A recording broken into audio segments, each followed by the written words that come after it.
Good afternoon. Welcome to News Analysis with Monica. Thank you for joining us. Today's program will focus on lack of transparency in White House's pandemic relief effort Project Airbridge, White House proposals to boost economy, financial updates, and much more.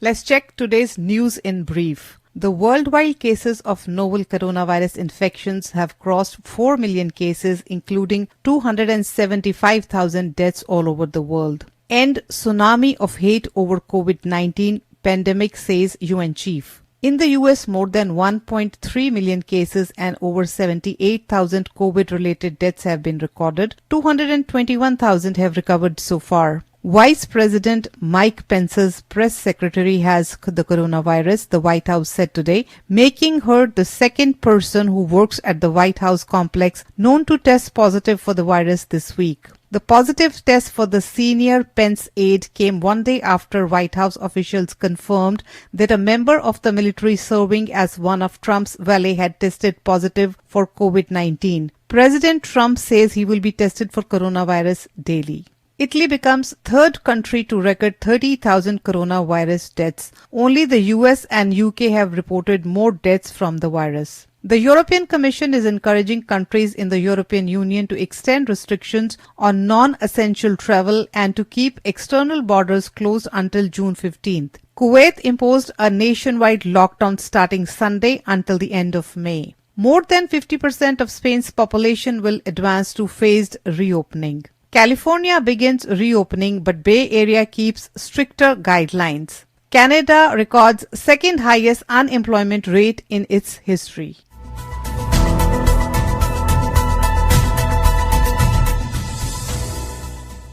बात करते हैं project air bridge की। क्या है project air bridge? अब America में after the corona virus pandemic governors, hospitals और लोग ने कहा, दे वर साउंडिंग अलार्म की पर्सनल प्रोटेक्टिव इक्विपमेंट जो है वो इनफ नहीं है, हेल्थ केयर वर्कर को चाहिए, पेशेंट्स के लिए चाहिए, और फेडरल गवर्नमेंट ने इसके लिए एक कदम उठाया, उसको कहा गया प्रोजेक्ट एयर ब्रिज। तो प्रेसिडेंट ट्रंप ने ऐसा एक डायरेक्टिव इशू किया जिसमें पब्लिक और प्राइवेट पार्टनरशिप के जरिए जो है ये सारी इक्विपमेंट यूनाइटेड स्टेट्स में लेकर आई गई फ्रॉम अदर कंट्रीज। अब इस प्रोजेक्ट को चेयर कर रहे थे ट्रंप के son in law and his senior adviser Jared Kushner, who heads the Office of American Innovation and who was the White House point person for the project. उनको support कर रहे थे Federal Emergency Management Agency की transportation task force और State Department की task forces. तो ये इसलिए किया गया क्योंकि हेल्थ केयर इंडस्ट्री से कुछ लोगों को कांटेक्ट किया गया, उन कंपनीज को कांटेक्ट किया गया जो क्षमता रखते थे कि वो परचेज कर सकें ये इक्विपमेंट, इमरजेंसी मास्क, ग्लव्स और गाउन्स एशिया से। तो गवर्नमेंट ने ये डिसाइड किया कि वो कंट्रीज जो हैं वो सप्लाई लेकर आएंगी और यूएस फेडरल गवर्नमेंट जो है वो पे करेंगे सप्लाई उनकी लाने के लिए यूएस। तो ऐसे क्या होगा कि शिपिंग डिलेज वो कम हो जाएंगे। यूजुअली अगर सी से लेके आए तो it would take about 20 to 40 days और टाइम की इमरजेंसी थी, तो अगर बाय एयर लाया जाए तो 2-3 दिन तक इसका समय हो जाना था। तो इसीलिए एक ऑर्गेनाइजेशन ये बनाई गई और 6 medical supply companies association with the federal government started this project air bridge. तो व्हाइट हाउस के ऑफिशियल्स ने इसलिए उन 6 कंपनीज को चुना क्योंकि वो 90% कवर कर रहे थे कंट्री की हेल्थ केयर फैसिलिटी से। तो कहना ये था ऑफिशियल्स का कि वो नहीं चाहते थे कि डिस्ट्रीब्यूशन की जगह लोग इस तरह से ले आए बाहर से, फिर वो फेडरल वेयर हाउस में पड़ा रहे और डायरेक्ट हॉस्पिटल तक नहीं पहुंच सके। तो उनको इम्पोर्टेंट ये था उनको आइडेंटिफाई करना, कंपनीज को जिनका बहुत बड़ा नेटवर्क है, जो सप्लाईज पहुंचा सकते थे कंट्री में इन द क्विकेस्ट टाइम। और ये सारी कंपनी के एक्सटेंसिव रिलेशनशिप थे विद मैन्युफैक्चरर्स इन एशिया। तो उनको एक्सपीरियंस था किस तरह से मेडिकल सप्लाई की चीजों को ऑर्डर करना है और किस तरह से ये सारी जानकारी उनके पास थी, उनके कॉन्टैक्ट्स भी थे और they were in the field already. इन कंपनीज ने अश्योर किया कि वो रीजनेबल प्राइस जो है वो चार्ज करेंगे इस इक्विपमेंट के लिए, पीपीई के लिए, और हॉटस्पॉट्स पर डिलीवर होगा। प्राइसेस उन्होंने कहा कंसिस्टेंट होंगे कि जो कस्टमर्स पे करते आ रहे हैं सप्लाईज के लिए in the existing orders and contract with the company. तो ऐसा कहकर ये प्रोग्राम शुरू कर लिया गया कि फेडरल गवर्नमेंट जो है वो पे करेगी उनकी कार्गो फ्लाइट के लिए and the companies would be bringing the equipment and all the paraphernalia in US. तो उसके बाद अब प्रोजेक्ट एयर ब्रिज की 122 फ्लाइट्स कंप्लीट हो चुकी हैं। टैक्स पेयर को $91 मिलियन जो है वो इसका कॉस्ट कर चुका है, मगर इसका इम्पैक्ट जो पेंडेमिक पर है वो अनक्लियर है क्योंकि बहुत सारी सीक्रेसी है, ट्रांसपेरेंसी नहीं है, नहीं बताया जा रहा कि सप्लाईज जो हैं कहां कहां डिलीवर हो रहे हैं। तो इस तरह की स्टेटमेंट्स दी जा रही हैं जिनसे बिल्कुल अंदाजा नहीं लगाया जा सकता कि टैक्स पेयर का जो ये फंड है ये वाकई में वहां पहुंच रहा है जहां पर जाना चाहिए या नहीं, क्योंकि एग्रीमेंट ये हुआ था कि ये जो कंपनीज हैं हॉटस्पॉट में ये पहुंचाएंगी इक्विपमेंट और 50% जो भी सामान लाया जाएगा वो दिया जाएगा इन जगहों पर। मगर धीरे धीरे सिचुएशन जो है वो बदलती गई। अब व्हाइट हाउस की ब्रीफिंग में बिल्कुल बहुत अच्छी तरह से ब्रॉड और स्वीपिंग स्टैटिस्टिक्स दिए जाते थे कि हम बहुत बढ़िया काम कर रहे हैं, इतने बड़े बड़े प्लेन्स आ रहे हैं, प्रोजेक्ट जो है बहुत सक्सेसफुल है, सप्लाईज आ रही हैं, दे आर वाइटल। हुआ काम, ऐसा नहीं कि नहीं हुआ, जहां जहां जरूरत थी वहां पर पहुंचाया गया, the things were taken care of, supplies लाए गए। मगर बहुत जगह देखा गया कि ओवर एग्जैजरेशन ऑफ फैक्ट्स था, ओवर स्टेटिंग ऑफ फैक्ट्स था। लोगों को इंप्रेशन मिल रहा था कि मच नीडेड सप्लाई जो है उसकी वास्ट क्वांटिटीज आ रही हैं और जहां जहां जरूरत है वहां पहुंचाई जा रही है। ऐसा नहीं था। एक तो फैक्ट्स जो हैं वो ओवरस्टेट किए गए। अब फॉर एग्जाम्पल एक एग्जाम्पल बताते हैं आपको। रिकॉर्ड्स में बताया गया कि प्रोजेक्ट एयर ब्रिज जो है इसकी एवरेज डिलीवरी थी 2.2 million surgical mask a day over the programme span. और वाइस प्रेसिडेंट माइक पेंस ने क्लेम किया एक न्यूज ब्रीफिंग में अप्रैल में कि प्रोग्राम ने डिलीवर किए हैं 22 मिलियन मास्क डेली। तो ओवरऑल जो प्रोजेक्ट एयरब्रिज फ्लाइट है उन्होंने डिस्ट्रीब्यूट किए हैं 768,000 N95 मास्क और 95 मिलियन N95 मास्क जो हैं वो प्रोक्योर किए गए हैं through conventional federal relief funds. तो ये फिगर्स जो हैं ये मैचअप नहीं करते। President vice president Mike Pence ने कहा है कि 22 मिलियन मास्क डेली डिलीवर कर रहे हैं, जबकि टोटल डिलीवरी जो रही है वो 2.2 मिलियन मास्क थी। तो कहां पर एरर हुआ? और जो N95 सबसे ज्यादा इंपॉर्टेंट थे क्योंकि उनकी कैपेसिटी जो होती है वो प्रोटेक्शन की बहुत ज्यादा होती है, वो फिल्टर कर सकते हैं एयरबॉर्न टाइनी पार्टिकल्स, और डॉक्टर्स के लिए, हेल्थ केयर इंडस्ट्री के लिए उनकी बहुत ज्यादा जरूरत थी। मगर N95 मास्क जो हैं वो प्रोजेक्ट के सिर्फ 0.1% पार्ट बने। तो ज्यादातर जो एयर ब्रिज में आइटम्स शिप हुई उसमें डिस्पोजेबल ग्लव्स थे जो 90% आइटम्स थी। तो 1 बिलियन आइटम्स लाई गई कार्गो प्लेन्स में और उनमें से 90% डिस्पोजेबल ग्लव थे, 0.1% जो है वो N95 मास्क थे। और कई जगह ऐसे हुआ कि प्रोजेक्ट एयर ब्रिज को क्रेडिट मिल गया सप्लाईज के लिए जो और मीन से लाई गई थी। तो ज्यादातर ऐसे हुआ कि मीडिया के सामने, लोगों के सामने प्रोजेक्शन की गई कि प्रोजेक्ट एयर ब्रिज जो है उसी से सारा काम हो रहा है and that is doing wonders. और वाइस प्रेसिडेंट माइक पेंस ने थोड़े दिन पहले प्रोजेक्ट एयर ब्रिज को हाईलाइट करते हुए अपने होम स्टेट ऑफ इंडियाना में कहा और मिनीसोटा, विस्कॉन्सिन, उन्होंने कहा कि यहाँ पर हम बहुत सारी सप्लाईज दे रहे हैं। अब मिनीसोटा और विस्कॉन्सिन जो हैं दे आर स्विंग स्टेट्स और दे विल बी की states in the November election. तो माइक पेंस ने प्रमोशनल ग्राफिक्स पोस्ट किए अपने इंस्टाग्राम और ट्विटर पेजेस पर और वहां पर उन्होंने क्लेम किया कि more than 1.4 million N95 masks were delivered in the 3 states through air bridge। तो उन्होंने कहा कि इंडियाना, मिनीसोटा और विस्कॉन्सिन में more than 1.4 million N95 masks were delivered in the 3 states। अब एयर ब्रिज ने है, it has brought in fewer than 800,000 masks for the entire country। अब 8,000 मास्क सारी कंट्री के लिए आ रहे हैं और 1.4 मिलियन आप कह रहे हैं कि 3 स्टेट्स के लिए दिए गए हैं। ऐसा तो नहीं हो सकता। तो बाद में ये स्टेटमेंट चैलेंज की गई कि ये figures they don't tally up, ये वेरीफाई नहीं कर सकते। तो उसके बाद ये पोस्ट जो हैं इंस्टाग्राम और ट्विटर से हटा दिए गए और ये कहा गया माइक पेंस के ऑफिस से कि it was an incorrect graphic और उन्होंने फिर रिप्लेस कर ऐसा कह दिया कि दिस इज फीमा's टोटल डिलीवरीज। तो इस तरह के इंस्टांसेस हुए कि हुआ कुछ और है और प्रोजेक्ट कुछ और किया गया। अब टैक्स पेयर को लगे हैं $50,000 to $800,000 पर ट्रिप। इतनी सारी सब्सिडाइज जो है दी गई फ्लाइट और ये जो नहीं पहुंची इक्विपमेंट स्टेट गवर्नमेंट और सीनियर केयर फैसिलिटीज में, क्योंकि उन्होंने पहले उन कंपनी से नहीं ली थी इक्विपमेंट, प्राइवेट सेक्टर को इंसेंटिव मिला, उनको प्रॉफिट मिला, मगर कहां कहां पहुंचे ये नहीं पता चल पाया कि कहां कहां पहुंचे, क्योंकि स्टेट्स को इस तरह की हालत हो गई थी कि स्टेट्स को बिडिंग करनी पड़ रही थी मेडिकल सप्लाईज के लिए।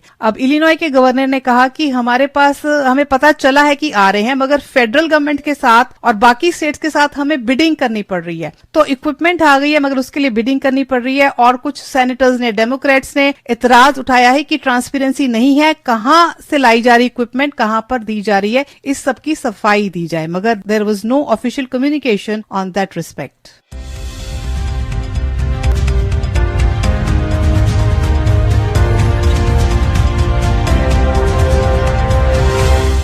Welcome back. आप सुन रहे हैं programme news analysis with Monica on radio Mirchi 1310 AM। ये प्रोग्राम आप यूट्यूब पर भी सुन सकते हैं। यूट्यूब पर न्यूज एनालिसिस विद मोनिका के चैनल को सब्सक्राइब कर लीजिए ताकि आप तक अपडेट्स पहुंच सकें। और ये प्रोग्राम रेडियो मिर्ची 1310 पर मंडे टू फ्राइडे प्रसारित होता है 4:30 से लेकर 5 बजे तक। व्हाइट हाउस में कंसिडर करे जा रहे हैं additional measures to provide economic relief for Americans. अब कोरोना वायरस पेंडेमिक की वजह से इकोनॉमी पर बहुत भारी असर पड़ा है, उसके लिए कुछ प्रपोजल सोचे जा रहे हैं कि किस तरह से लोगों की मदद की जाए। एक तो इकोनॉमी को वापस ठीक करना है, अर्थव्यवस्था जो है उसमें जान फूंकनी है प्रेसिडेंट ट्रंप ने, और इस साल इलेक्शन ईयर भी है, तो उनकी जो री इलेक्शन है बहुत ज्यादा डिपेंड करेगी किस तरह से इकोनॉमी वापस आ सकेगी। और बहुत सारे मेजर वो प्रपोज कर रहे हैं मगर कांग्रेस में उनकी नहीं चल रही, डेमोक्रेट्स उनका साथ नहीं दे रहे। तो कितनी सारी चीजें, उनको लेटेस्ट जो नंबर उन्होंने देखे अनएम्प्लॉयमेंट के, तो प्रेसिडेंट ट्रंप थोड़े बौखला गए, क्योंकि फरवरी में स्टेट ऑफ यूनियन एड्रेस में उन्होंने कहा था our economy is the best it has ever been, our economy is the best it has ever been, और उस वक्त थी। मगर अब जिस तरह की प्रोजेक्शंस आ रही हैं, जॉबलेसनेस हो रही है, अनएम्प्लॉयमेंट रेट्स हैं, और कुछ प्रोजेक्शन के मुताबिक कंट्री के स्मॉल बिजनेसेस हैं उसमें कोलैप्स हो सकते हैं एज मच एज 50%।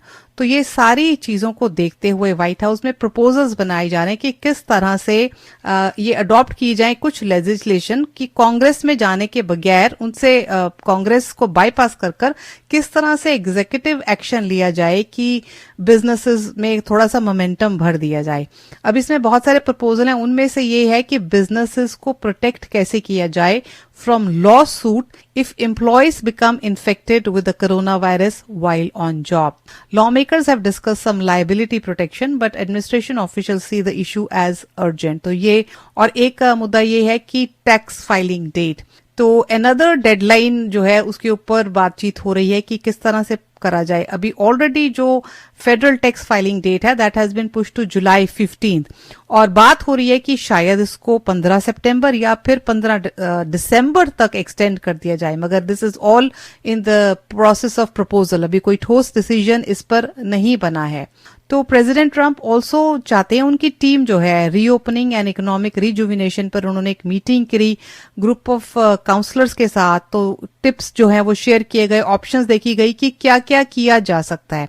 उनमें से उनकी टीम ने एक आइडिया दिया कि वो कंसिडर कर सकते हैं a tax break for real estate and stock sales by indexing capital gains to inflation. So this would be one thing, a tax break for real estate and stock sale by indexing capital gains to inflation.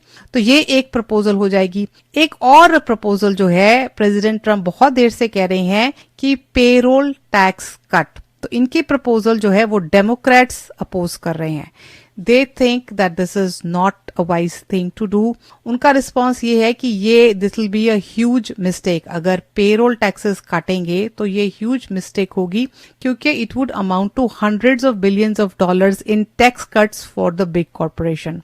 Democrats का मानना ये है कि लोगों की मदद करनी चाहिए, ना कि बड़ी कॉरपोरेशन की। उन्होंने कहा जो लोग सफर कर रहे हैं कोरोना वायरस प्रॉब्लम से, उनकी मदद करनी चाहिए। और उनका मानना ये है कि पेरोल टैक्स कट जो है वो कुछ नहीं करेगा, it will do little to help workers who lack paid sick leave or who have lost work or tips.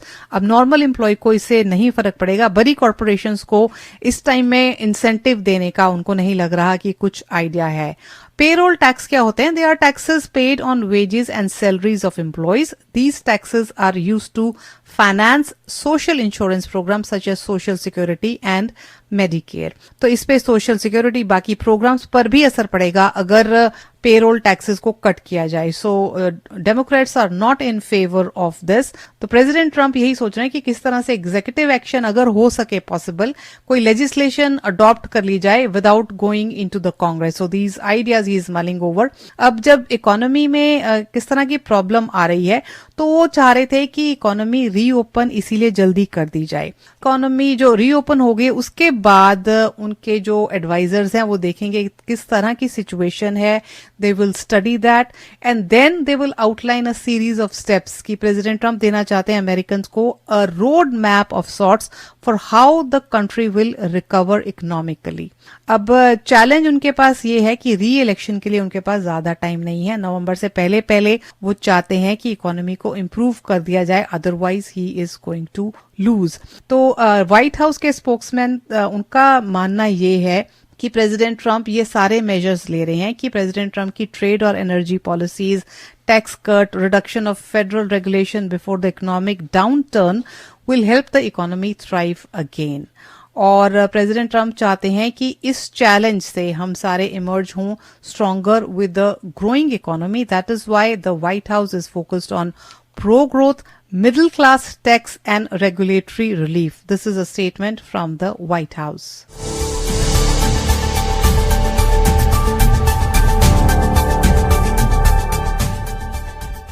Time for our financial update. US stocks ended today's session sharply higher despite labor market data showing 20.5 million jobs were lost in April, with the unemployment rate rising to 14.7%, underscoring the depth of the impact of the COVID-19 pandemic on the American economy. Equity markets powered through grim economic data on jobs to close Friday out with the best weekly gain in about a month. Dow ended the week 450 points higher, shaking off the worst U.S. employment rate since the Great Depression. The monthly report on the employment situation in the U.S. showed that 20.5 million jobs were eliminated last month and the unemployment rate rocketed 14.7% from a 50-year low of only 3.5% 2 months ago and 4.4% last month. The report comes after Thursday's weekly jobless claims data revealed that those looking for unemployment benefits increased another 3.2 million in early May, and even more if newly eligible workers who applied through a federal program are counted. So far, the equity market has discounted the economic weakness amid progress toward the reopening of economies in US and abroad as restrictions imposed to limit the spread of the deadly pathogen are loosened gradually. तो धीरे धीरे जो economies थी they were caught up with the virus, they are reopening. और ये condition हो रही है कि आज देखिए कि डाउ ने सरप्राइजिंगली 455 पॉइंट्स हायर क्लोज हुआ, बेस्ट वीकली गेन था, क्योंकि लोग ये सोच रहे हैं दो the joblessness counter is going high, मगर उनको ये लग रहा है कि ये सब चीजें टेम्पररी है.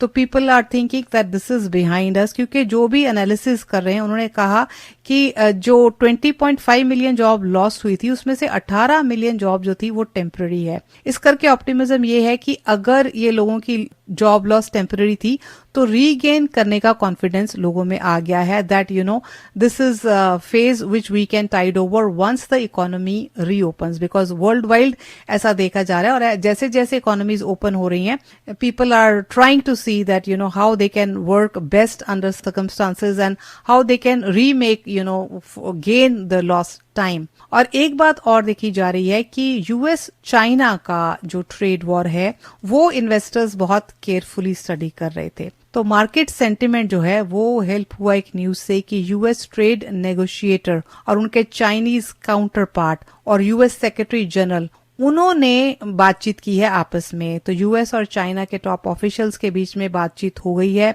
और वॉशिंगटन और बीजिंग के बीच में हॉस्टिलिटीज जो हैं वो सॉफन हो गई हैं. प्रेसिडेंट ट्रंप ने कहा था चाइना को कि they had miss handle the corona virus outbreak. उन्होंने कहा था कि वो सख्ती से कुछ पेश आएंगे, बायलेटरल ट्रेड पैक्ट पर उसका फर्क पड़ेगा, ही माइट पीनलाइज चाइना, कुछ पनिशमेंट करेंगे, टैरिफ्स इंपोज करेंगे. तो इसकी वजह से मार्केट में थोड़ी टेंशन हो गई थी है क्योंकि वर्ल्ड की दोनों बड़ी इकोनॉमीज हैं, अगर उनके बीच में अनबन हो जाती है it reflects on the whole world. So this is putting some optimism. And let's check the market indexes value at the end of the trading day. S&P 500 2,929 up 48 points. Dow Jones Industrial Average 24,331 with a gain of 455 points. Nasdaq 9,121 rose 141 points. Most active stocks today were Ford Motor, General Electric Company, Norwegian Cruise Line Holdings, Uber Technology, American Airlines Corporation. $1 is equivalent to 75 Indian rupees and 51 paisa. With that, it's a wrap for today. Please tune in to Drive Time with Monica Monday to Friday from 7 to 9 a.m. I will be back with news analysis on Monday at 4:30 p.m. Take care. Stay safe. Goodbye.